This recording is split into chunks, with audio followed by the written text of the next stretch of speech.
ભગવાનના ભક્તો, કદાચ કોઈના મનમાં વિચાર એવો થાય કે જે ઘટના ઘટી ગઈ એ ભગવાન હોય કે મહાપુરુષ આ ધરતી ઉપર આવે, એ વાતને વારંવાર શું કામ વાગોળ્યા કરે, શું કામ વાગોળ્યા કરવાની?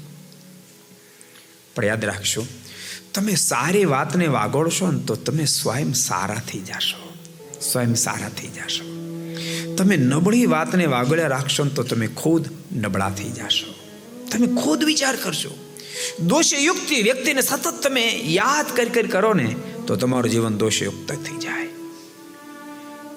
તમે સારી વ્યક્તિના વિચારો સતત તમે કરી કરો ને તો તમારી વિચારધારા પણ સારી થવા માંડે, અને ભૂલતાની જેની વિચારધારા સારી થઈ જાય એ જ વ્યક્તિ મહાન બની શકે છે.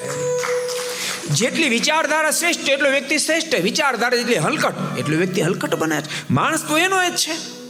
વિચારધારા બદલાતાની સાથે સામાન્ય વ્યક્તિ મહાપુરુષ બની શકે છે. વિચારધારા બદલાતાની સાથે સારો માણસ પણ પતિત થઈ શકે છે.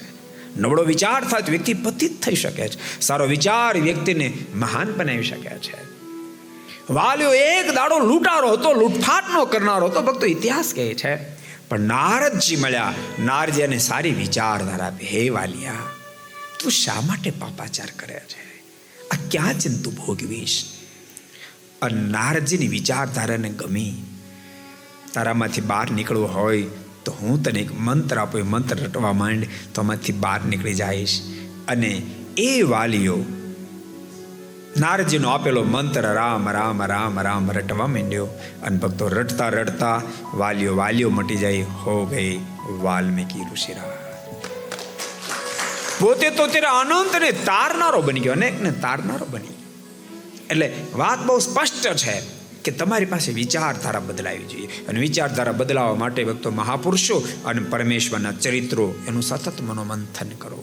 अगर ये वीडियो आपको पसंद आया हो तो लाइक करें और शेयर करना मत भूलिए. सब्सक्राइब करें सरदार कथा चैनल को और बेल आइकॉन पर क्लिक करना मत भूलिए लेटेस्ट वीडियो सबसे पहले पाने के लिए.